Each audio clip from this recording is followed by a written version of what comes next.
আমি করব ভেন্ডির তরকারি। দিয়ে দিলাম একটু কালো জিরে ফোড়ন। ভেন্ডি আর পেঁয়াজ দিয়ে করব, তার জন্য দিয়ে দিলাম পেঁয়াজ একটা। দিয়ে দিচ্ছি ভেন্ডিগুলো। এই রান্নাটার নাম হচ্ছে ভেন্ডি পেঁয়াজ ফ্রাই বা পেঁয়াজ ভেন্ডি ফ্রাই।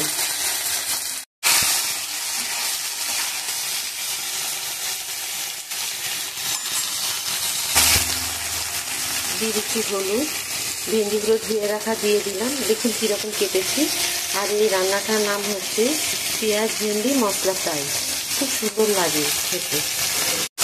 এবং অল্প একটু দিয়েছি হলুদ। এখানেও আমি একটু হলুদ দিয়ে রেখেছি। আর দেওয়া আছে আপনার রসুন, পেঁয়াজ, আদা, 8টা কাঁচা লঙ্কা আর পেঁয়াজ, এগুলো দিয়ে রেখেছি এখানে। ও ছোট্ট একটা টমেটো।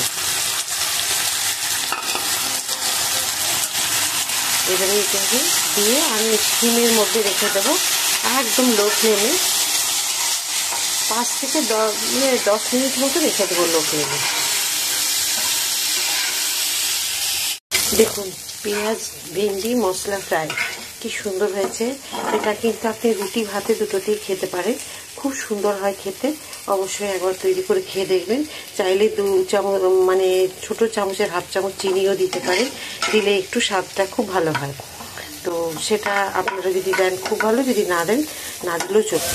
দেখুন একটু চিনি দিয়ে দিলাম, একদম অল্প। দেখুন এই চিনিটুকু দিয়ে একদম পুরো আবার একটুখানি ভেজে নেব। তো কেমন হয়েছে বলুন এই রান্নাটা? এই রান্নাটা খুব সুন্দর হয় জানেন তো। ভাতে বা রুটিতে আপনারা খেতে পারেন। পেঁয়াজ ভেন্ডি মশলা ফ্রাই খুব সুন্দর হয় খেতে। অবশ্যই একবার তৈরি করে খাবেন। খেয়ে কেমন লাগলো কমেন্ট করে জানাবেন।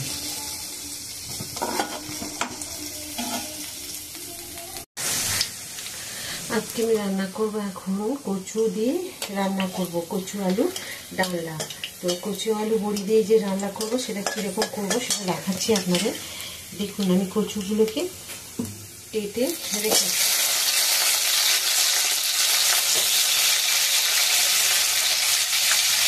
কচু আর আলু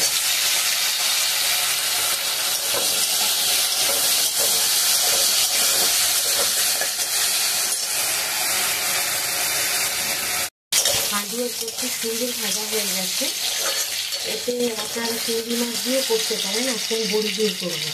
এখানে আছে আদা, রসুন, পেঁয়াজ, টমেটো, 1টা কাঁচা লঙ্কা আর 1 চামচ জিরে। এগুলো সব দিয়েছি। এখন শুধু আমি শুকনো মশলা বলতে শুধু দেবো হলুদ আর নুন।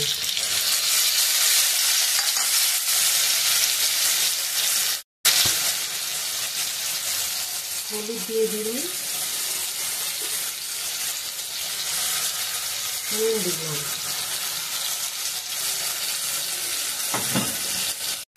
মিষ্টির জন্য অল্প একটু গুড় দিলাম।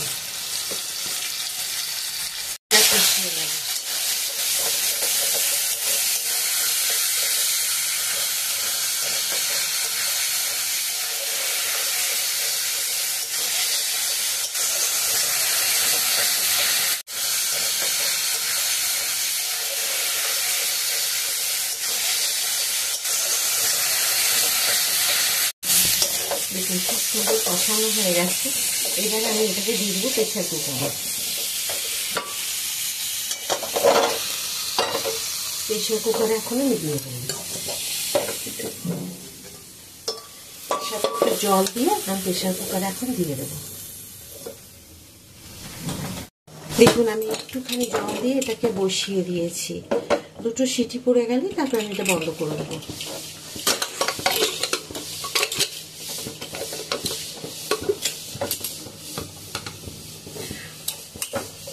খুব সুন্দরভাবে তাড়াতাড়ি এত সুন্দর রান্নাটা হয়। এখানে আমি দেখুন বড়ি দিয়েছি 7টা আর অল্প একটু জিরে দিয়ে দিলাম। তখন কিন্তু আমি কোনো ফোড়নে জিরে, কালো জিরে কিছুই দিইনি, এখন দিলাম। কারণ এইভাবেই করবেন এই রান্নাটা, তাহলে কিন্তু খেতে খুব সুন্দর হবে। দেখুন আমি বড়িগুলোকে একটু ভেজে নিয়েছি শুকনো কড়াইয়ে। তারপর দিয়ে দিলাম তেল, দিয়ে তেলে ভেজে নেব। দিলাম দেখুন ছোট ছোট 2টো তেজপাতা দিয়ে দিলাম।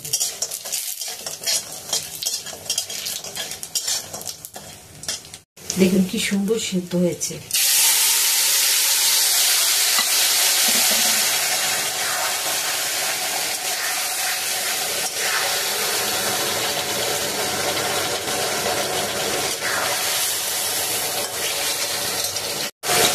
এখন দিয়ে দেবো একটুখানি কসুরি মেথি। আপনারা চাইলে কিন্তু ধনে পাতা দিতে পারেন, গরম মশলা দিতে পারেন, কিন্তু একবার কসুরি মেথি দিয়ে খেয়ে দেখবেন, খুব ভালো লাগে। এই যে দিয়ে দিলাম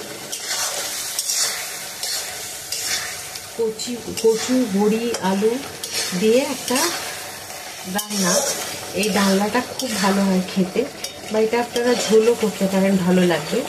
একবার অবশ্যই এইভাবে তৈরি করে খেয়ে দেখুন, খুব ভালো লাগবে। আর এইভাবে কচু যদি আপনি ভেজে রান্না করেন, একদম হড়হড় করবে না, লটলট করবে না।